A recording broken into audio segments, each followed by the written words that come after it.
Morning student, BEd first year अधिगम और शिक्षण जो कि हमारा थर्ड पेपर है, इसके अंतर्गत हमारी जो सेकेंड यूनिट चल रही है व्यक्तिगत भिन्नताएं और संज्ञानात्मक विकास। अब आज का हमारा टॉपिक है, आज का प्रकरण है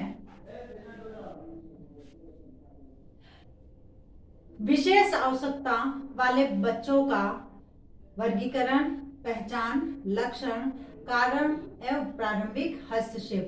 इसके अंतर्गत आज का हमारा प्रकरण है दृष्टिबाधिता या दृष्टिहीनता। दृष्टिबाधिता या दृष्टिहीनता।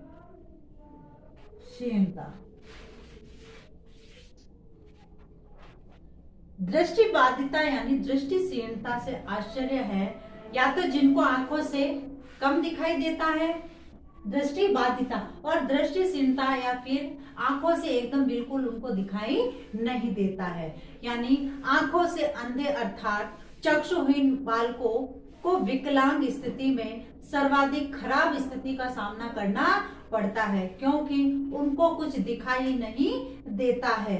ऐसे बालक अन्य विकलांग बालकों की तुलना में अधिक पराश्रित होते हैं, यानी ये जो बालक होते हैं वह दूसरों पर अधिक आश्रित होते हैं, पराश्रित होते हैं एवं दया पर आश्रित माने जाते हैं। परंतु आज ऐसी स्थिति नहीं है। उनके लिए सरकार ने एवं निजी संस्थाओं ने पर्याप्त सुविधाएं उपलब्ध कराई हैं। प्रमुख रूप से बालक जो है, ये जो बालक होते हैं वह दो प्रकार के होते हैं, यानी ये दृष्टिबाधित और दृष्टिहीनता वाले जो बालक है यह अपने आप को हीन समझते हैं तथा ये जो है दूसरों पर आश्रित होते हैं और दूसरी की दया पर होते हैं, इसलिए इनकी ऐसी स्थिति होती है। किंतु वर्तमान समय में इनकी स्थिति को देखते हुए कई प्रकार के ऐसे सरकार द्वारा और निजी संस्थाएं जो है, इन निजी संस्थाओं द्वारा इनके लिए पर्याप्त सुविधाएं की जा रही हैं। अब ये जो बालक होते हैं प्रमुख रूप से दो प्रकार के होते हैं।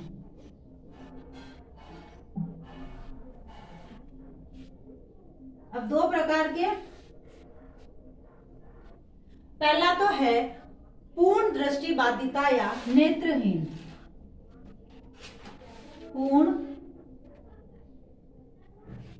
दृष्टिबाधिता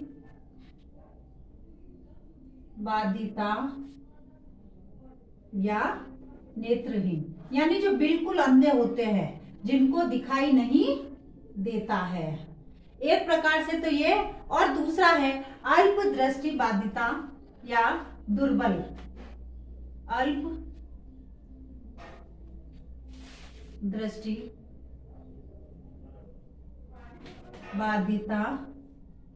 या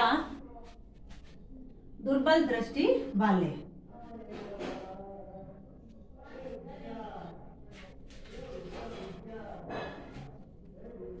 दुर्बल दृष्टि वाले। अब पूर्ण दृष्टिबाधिता या नेत्रहीन तो वह बच्चे होते हैं, ऐसे बालक होते हैं जिनको जन्म से या बाल्य अवस्था से ही पूर्णतः या पूर्ण रूप से अंधे हो जाते हैं, जिनको बिल्कुल दिखाई नहीं देता है, वो आते हैं पूर्ण दृष्टिबाधिता के अंतर्गत। दूसरे जो है अल्प दृष्टिबाधिता या दुर्बल दृष्टि, ये बालक ऐसे होते हैं, इनकी जो दृष्टि होती है, इनकी जो देखने की जो शक्ति होती है वह कम होती है या इनको कम दिखाई देता है, दुर्बल दृष्टि होती है। इनमें से कुछ बालकों कुछ बालकों की जो दृष्टि होती है पास की खराब होती है, किसी की दूर की खराब होती है। कुछ बालकों के निकट की दृष्टि दुर्बल होती है तथा कुछ बालकों के दूर की दृष्टि और पास की दृष्टि दोनों कमजोर होती है। कमजोर दृष्टि को ठीक किया जा सकता है, यानी इस प्रकार के ये जो बालक है, इन बालकों को ठीक किया जा सकता है या तो ऑपरेशन के माध्यम से, लेंस के माध्यम से, इनको चश्मे की सुविधा दिलाकर इस प्रकार के बालकों को ठीक किया जा सकता है। तो इस प्रकार से बालक नेत्रहीन अपने ये दृष्टिबाधित दो प्रकार के बालक होते हैं। अब जो है दृष्टिबाधिता वाले छात्रों की पहचान कैसे की जा सकती है। दृष्टि बाधिता वाले बालकों में नेत्रहीन बालकों को आसानी से पहचाना जा सकता है, क्योंकि हमको ये पता रहता है कि इस बालक को बिल्कुल भी दिखाई नहीं दे रहा है। उस बालक को आसानी से पहचाना जा सकता है, किंतु जो जिनकी दुर्बल दृष्टि है यानी कमजोर आंखें या कम दिखाई देता है, उनकी पहचान आसानी से नहीं की जा सकती, किंतु उनकी पहचान करने के लिए उनको चिकित्सक के पास ले जाना पड़ता है और उनकी जांच करानी पड़ती है। उसी से हमें पता चलता है कि इनकी जो इस बालक की दृष्टि दुर्बल है या कमजोर है। अब जो है दृष्टि बाधित बालक के कारण,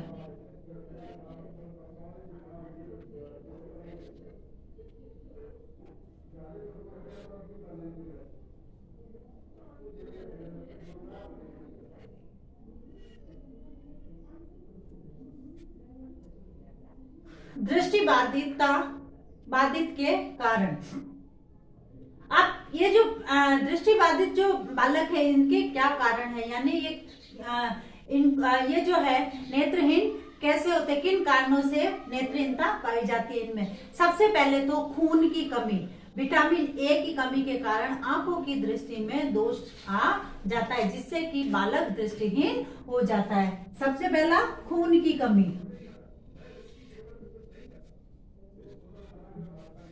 या फिर विटामिन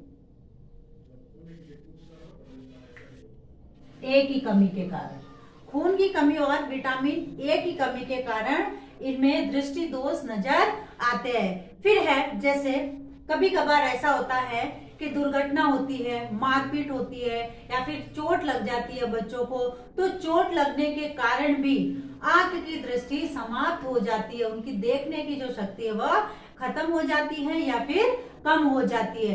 यानी दूसरा जो कारण है दुर्घटना, मारपीट, चोट लगना, ये प्रमुख कारण है दृष्टि बाधिता के। फिर है जैसे संक्रामक रोग के समय, यानी बालकों को संक्रामक रोग जब होते हैं तो उन संक्रामक रोगों के समय जब पर्याप्त रूप से उन पर ध्यान नहीं दिया जाता या कुछ सावधानियां जो रखनी होती है वह सावधानियां नहीं रखी जाती है तो उनकी आंखें खराब हो जाती है। उसके बाद है कुछ जैसे आनुवांशिक रूप से भी जिसके माता पिता हो सकता है अंधे हो, तो उनकी संतान भी अंधता का कारण नेत्रहीन हो जाती है। यानी ये जो गुण है वह आनुवांशिक रूप से भी पाया जाता है एक पीढ़ी से दूसरी पीढ़ी में। उसके बाद है कुछ आंख के जैसे रोग होते हैं, आंख दुखती है, दर्द होती है, तो उस समय जो है बालकों को जब उसी प्रकार की उचित शिक्षा प्राप्त नहीं होती है तब जो है उनकी आंखें कमजोर तथा खराब हो जाती है। अब जो है इसके लक्षण,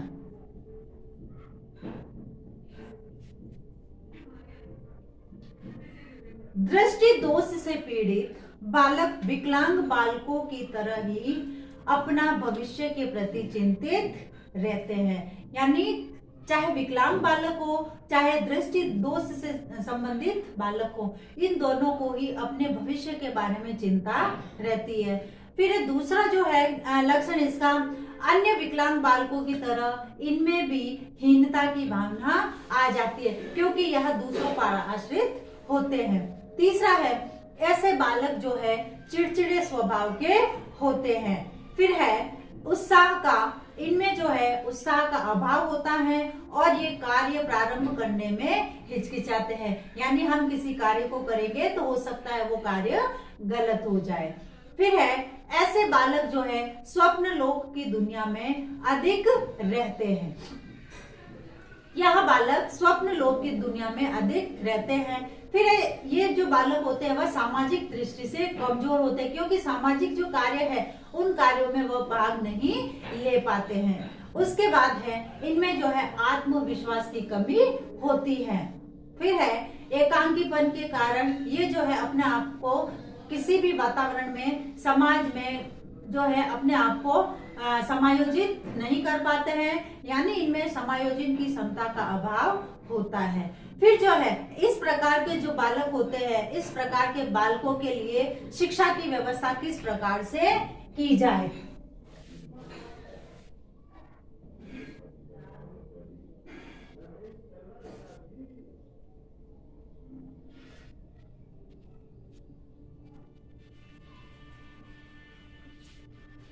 अब जो है ऐसे बालकों के शिक्षण के लिए या शिक्षा की व्यवस्था किस प्रकार से होनी चाहिए। अब इनके शिक्षण हेतु जो विशिष्ट प्रशिक्षित अध्यापक होते हैं उनकी व्यवस्था इनके लिए करनी चाहिए। यानी इस प्रकार के जो बालक है इनको पढ़ाने के लिए उसी प्रकार के प्रशिक्षित और ट्रेनिंग लिए हुए शिक्षकों की आवश्यकता या व्यवस्था होनी चाहिए। फिर है पहला तो शिक्षकों की व्यवस्था।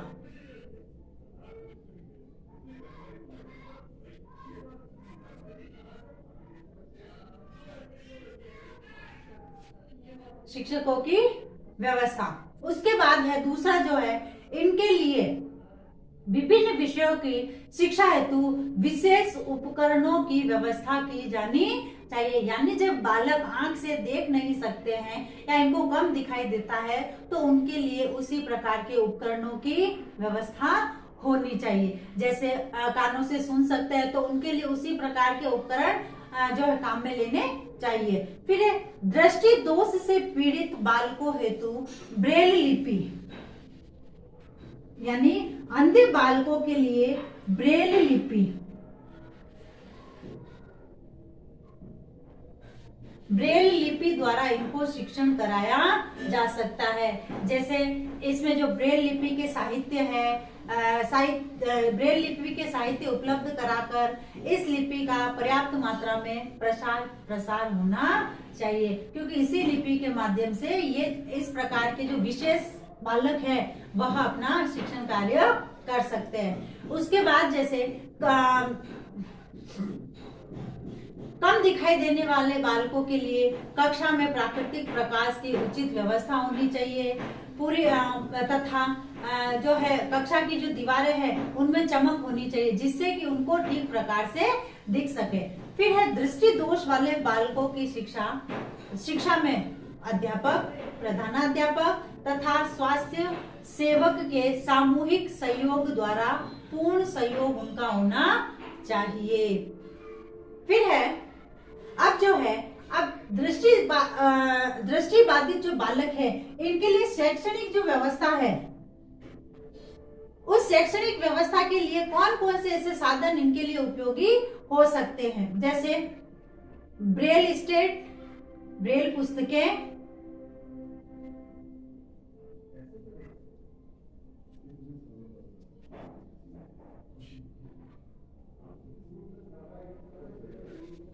ब्रेल पुस्तकें।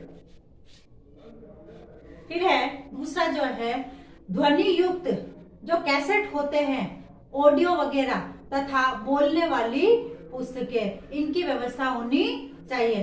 फिर एक ग्राफ शीट तथा टेक्सटाइल मानचित्र वगैरह इनके लिए उपलब्ध होने चाहिए। उसके बाद एक ठोस आकार के विभिन्न वजन, मोटाई की वस्तुएं तथा अंक, आंशिक दृष्टि से बालकों के लिए उत्तल लेंस, उनके लिए चश्मा, सुविधा युक्त प्रकाश लैंप, श्वेत श्यामपट, मोटी छपी पठन सामग्री उपयोगी रहती है। तो इस प्रकार से ऐसे जो दृष्टिबाधित बालक है और दृष्टिहीन बालक है इनके लिए इस प्रकार से शैक्षणिक साधनों की व्यवस्था की जा सकती है। तो आज हमने दृष्टिबाधित बालकों के बारे में अध्ययन किया। अब आज का आपका गृह कार्य है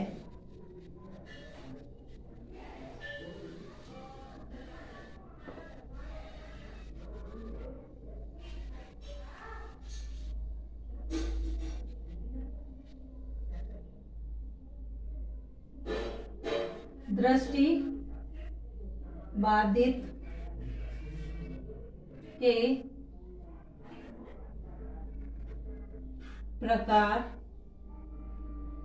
बताते हुए इनके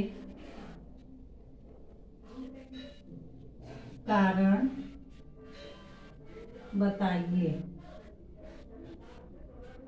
अब एक विशेष बात, जैसे कि हम सभी जानते हैं कि वर्तमान में ये जो महामारी फैल रही है भयंकर रूप से, इस महामारी को रोकने के लिए हमें कुछ उपाय करने हैं। हाथों को सैनिटाइज करना, मुंह पर मास्क लगाना, सोशल डिस्टेंस का ध्यान रखना, भीड़ भाड़ वाली जगह पे नहीं जाना और अनावश्यक रूप से तो बाहर नहीं निकलना। इन छोटे छोटे उपायों द्वारा हम इस कोरोना जैसी महामारी से लड़ सकते हैं और निजात पा सकते हैं। स्वस्थ रहे, सुरक्षित रहे। धन्यवाद।